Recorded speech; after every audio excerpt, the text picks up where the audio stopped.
কি করছিস তুই? চুলটা ফেলে দিচ্ছিস এখানে ওখানে, এখানে ওখানে চুল ফেললে জানিস না ঘর নোংরা হবে। আর এই চুলগুলো জমা করে জানিস আমি কত জমা করেছি? জমা করে কি হবে বলতো? জিনিসপত্র কেনা হবে।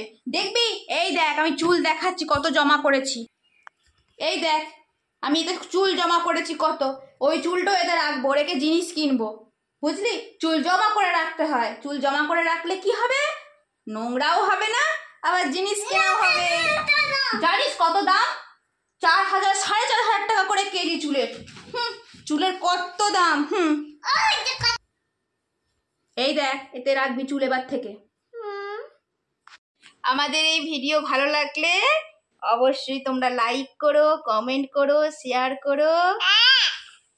আর কি করবে মামা বলে দাও, কেমন করে লাইক করবে? আবার দেখাও, লাইকটা দেখাও। একটু অন্যায় করছে।